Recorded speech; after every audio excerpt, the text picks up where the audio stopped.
Shalom saudara, kita berjumpa kembali dalam Renungan Harian GPG Pangkal Pinang, edisi Senin 17 Juli 2023. Kembali bersama saya, Guru Injil Filemon. Kita akan membahas Injil Matius episode yang ke-35. Kita kembali membahas doa Bapa kami. Kita akan melanjutkan untuk memahami makna dari doa Bapa kami yang Tuhan Yesus ajarkan. Hari ini kita akan membahas bagian ini. Datanglah kerajaanmu, jadilah kehendakmu di bumi seperti di surga. Kita sering mengucapkannya, kita sering mendengarkannya, tetapi apakah artinya dan kemudian maknanya itu betul-betul kita alami dalam kehidupan kita? Untuk menjawab itu, mari kita berdoa mohon pimpinan dari Tuhan kita.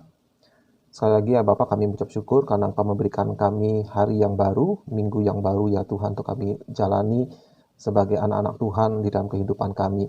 Kami bersyukur, kami berkesempatan untuk kembali merenungkan firman Tuhan. Kami akan kembali belajar untuk memahami doa yang Tuhan Yesus ajarkan kepada kami. Berikanlah kami hikmat daripada Allah Roh Kudus untuk kami bisa mengerti, dan terlebih juga Tuhan kemampuan atau kuasa untuk mengaplikasikannya, mengalaminya di dalam kehidupan kami. Pakailah hamba-Mu ini untuk boleh menjelaskannya. Di dalam nama Tuhan Yesus kami berdoa. Amin. Nah saudara, permintaan ini adalah permintaan agar kerajaan Tuhan itu datang. Agar kehendak Allah itu terjadi di bumi seperti halnya di surga. Jadi sebenarnya topiknya adalah tentang kerajaan Allah. Dan kalau kita mau berbicara tentang kerajaan Allah, kita sebaiknya mulai dari mana? Nah, saudara, memang ada beberapa alternatif, tapi saya mengajak kita untuk melihat perihal tentang kerajaan surga ini dari Yohanes 3 ayat 3. Ini adalah perkataan Tuhan Yesus ketika dia pada malam hari dikunjungi oleh seorang ahli Taurat yang bernama Nikodemus. Nikodemus datang untuk berdiskusi dengan Tuhan. Dan Yesus menjawabnya, katanya, "Aku berkata kepadamu, sesungguhnya jika seseorang tidak dilahirkan kembali, ia tidak dapat melihat kerajaan Allah." Ini adalah perkataan Tuhan Yesus kepada Nikodemus. Dan ini tentu saja mengejutkan beliau ini, Nikodemus ini. Sebab sebagai ahli Taurat, dia hidup menurut hukum kerajaan Allah. Dia menyangka bahwa selama ini dia hidup untuk kerajaan Allah itu. Memang motivasinya benar. Memang dia punya intensi untuk hidup menurut kerajaan Allah. Dan dia berharap agar kerajaan Allah itu juga ditegakkan. Dia rindu menjadi warga kerajaan Allah. Tetapi perkataan Tuhan Yesus adalah, kecuali kamu dilahirkan kembali, ya, kamu bahkan tidak bisa melihatnya, apalagi untuk masuk ke dalamnya. Saya ulangi ya, Yesus menjawab katanya, "Aku berkata kepadamu, sesungguhnya jika seorang tidak dilahirkan kembali, ia tidak dapat melihat kerajaan Allah." Jadi jangankan masuk, melihat saja tidak. Jadi ini artinya, hei Niko, kita bisa berdiskusi soal kerajaan surga. Tetapi kecuali kamu dilahir barukan, kamu bahkan tidak bisa melihatnya. Boro-boro mau masuk ke dalamnya. Nah saudara, kalau begitu, apa yang dimaksud dengan kelahiran baru ini? Dan sebagai orang Kristen, seharusnya kita sudah memahami ini berarti kita diberikan hati yang baru oleh Roh Kudus. Ya, kita diperbaharui hati kita dari yang dulunya menyukai dosa, sekarang diberikan hati yang baru yang membenci dosa, tapi mengasihi Allah dan merindukan agar hidup yang kudus di hadapan Tuhan. Dan dari sana berangkat menjadi membangun sebuah relasi dengan Allah yang benar di dalam Yesus Kristus yang menebus kita. Seorang hamba Tuhan, almarhum J.I. Packer, berkata, kerajaan Allah bukanlah tempat, melainkan relasi, yaitu orang-orang yang menempatkan Kristus, Yesus Kristus, di tahta tertinggi sebagai Tuan atas kehidupan mereka. Jadi kalau kita meninggikan Kristus sebagai Tuan dalam hidup kita, maka kerajaan Allah itu ada di dalam kita, dan kerajaan Allah itu dinyatakan melalui kita. Di dalam Wahyu pasal 1 ayat 5b dan ayat 6, kita menemukan sebuah referensi yang indah perihal umat Tuhan, orang yang percaya itu menjadi kerajaan Allah. Bagi Dia yang mengasihi kita dan yang telah melepaskan kita dari dosa kita oleh darahnya, dan yang telah membuat kita menjadi suatu kerajaan, menjadi imam-imam bagi Allah Bapaknya, bagi Dialah kemuliaan dan kuasa sampai selama-lamanya. Jadi kita itu menjadi kerajaan Allah. Kita menjadi bagian dari kerajaan Allah karena penebusan Yesus yang melepaskan kita dari dosa. Dosa yang menghalangi kita untuk punya relasi dengan Allah sebab Allah itu kudus. Yesus telah menebus kita, dia membuat kita menjadi suatu kerajaan dan sekaligus menjadi imam-imam bagi Allah Bapa. Bagi dialah kemuliaan dan kuasa sampai selama-lamanya.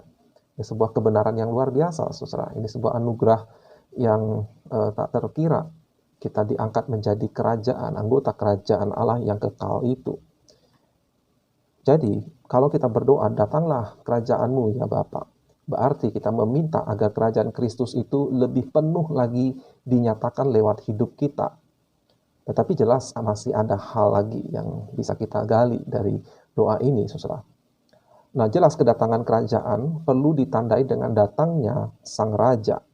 Dan Tuhan Yesus telah datang pertama kali sebagai penebus yang menebus. Dan dia kembali ke tahtanya di surga untuk memerintah dari sana sebagai raja di atas segala raja. Tetapi selama kita di dunia ini, kerajaan di dunia ini adalah seperti ada dua ya yang beroperasi, yaitu kerajaan Allah. Tetapi Tuhan mengizinkan ada kerajaan kegelapan yang bekerja, beroperasi di tengah-tengah dunia ini, dan kita dipanggil untuk menjadi saksi. Ini berarti kalau kita meminta datangnya kerajaan Tuhan di bumi seperti di surga, kita merindukan supaya kerajaan Allah itu dinyatakan secara penuh di bumi ini seperti di surga, di mana tidak ada lagi kekuasaan kerajaan yang lain, terutama kerajaan kegelapan. Nah, saudara, kitab suci membuat pernyataan yang jelas bahwa pada saat sang raja itu datang, atau bisa kita katakan datang kembali, dia akan datang untuk menghakimi bumi. Wahyu 11 ayat 15. Lalu malaikat yang ketujuh meniup sangkakalanya dan terdengarlah suara-suara nyaring di dalam surga. Katanya, pemerintahan atas dunia, berarti atas bumi, dipegang oleh Tuhan kita dan Dia yang diurapinya. Dan ia akan memerintah sebagai raja sampai selama-lamanya. Lalu atas nyanyian ini, atas pernyataan ini, ada respons dari penatua di surga. Kita lihat ayat 16. Dan ke-24 tua-tua yang duduk di hadapan Allah di atas tahta mereka, tersungkur dan menyembah Allah sambil berkata, kami mengucap syukur kepadamu ya Tuhan Allah yang Maha Kuasa, yang ada dan yang sudah ada, karena Engkau telah memangku kuasamu yang besar, dan telah mulai memerintah sebagai raja. Dan semua bangsa telah marah.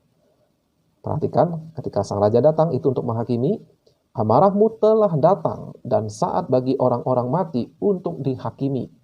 Dan untuk memberi upah kepada hamba-hambamu, nabi-nabi dan orang-orang kudus, dan kepada mereka yang takut akan namamu.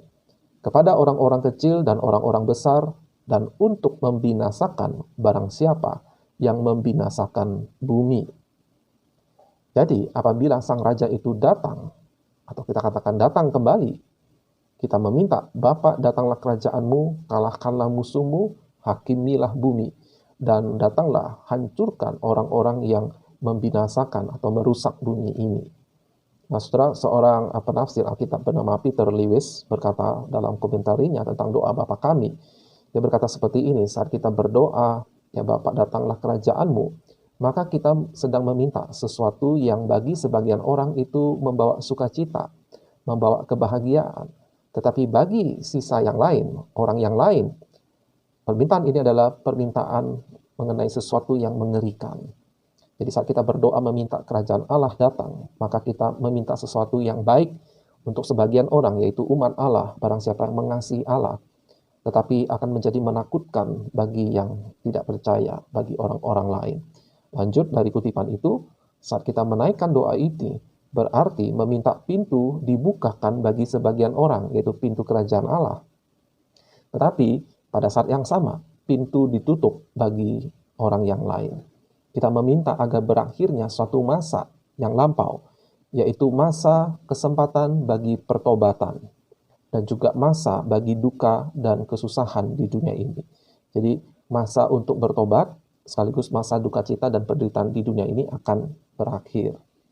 Kita meminta agar duka dan derita di dunia ini berakhir, datanglah kerajaanmu. Tetapi ingat, saat itu terjadi, saat itu datang, maka pada saat yang sama, kesempatan untuk orang-orang di dunia ini bertobat juga akan berakhir. Jadi saudara, mendoakan doa ini seharusnya memicu suatu gairah penginjilan di hati kita. Saat menaikkan doa ini, kita merasakan kembali bahwa waktunya terbatas bagi pekerjaan yang paling penting di dunia ini. Ini adalah masa anugerah bagi orang-orang di dunia ini untuk bertobat. Tetapi ini tidak berlangsung selama-lamanya. Kita tidak tahu berapa lama sisa waktu kita atau sisa bagi dunia yang rusak ini. Tapi kita melihat bahwa dunia ini penuh dengan kejahatan karena keserakahan manusia, karena hati yang dingin, dan banyak kesusahan dan duka cita. Tetapi dunia yang baru sedang datang. Ya, kerajaan Kristus akan datang. Tetapi di dunia inilah kesempatan bagi orang-orang di dunia ini untuk masuk ke dalam kerajaan itu. Sekali lagi, kerajaan itu sedang datang. Tapi kesempatan bagi orang-orang untuk masuk ke dalam kerajaan itu hanya di dunia yang sekarang ini. Sama seperti pintu gerbang ke dalam bahtera Nuh. Kalau kerajaan Allah itu datang, seperti bahtera Nuh itu ditutup pintunya, maka bagi mereka yang berada di luar, mereka akan ada di luar untuk selama-lamanya. Jadi, dampak praktis dari doa ini adalah apa perbedaan yang doa ini hasilkan dalam hati kita, ya, hati Anda dan saya. Baiklah saat kita berdoa, Bapa kami yang di surga, dikuduskanlah namamu. Artinya saya tidak mau membawa keburukan bagi nama Bapa. Dan saat kita berdoa, datanglah kerajaanmu, jadilah kehendakmu di bumi sesurga. Maka ada suatu desakan untuk memberitakan Injil. Ada dorongan untuk membawa mereka yang berada di luar kerajaan Allah, agar mereka bisa masuk ke dalam kerajaan itu. Dan kita juga rindu agar hidup kita menyatakan kerajaan itu. Di tengah-tengah dunia ini, di mana masih ada kerajaan iblis, kuasa kegelapan, bahkan kerajaan dunia yang beroperasi. Tetapi bukan kekuasaan yang tertinggi, sebab kekuasaan yang tertinggi adalah kekuasaan dari Allah kita. Kiranya renungan hari ini boleh memberkati dan menginspirasi kita setiap kali kita menaikkan doa ini pada bagian ini. Kiranya kita ingat apa yang harusnya terjadi di dalam hati kita. Sampai jumpa di episode berikutnya. Tuhan Yesus memberkati.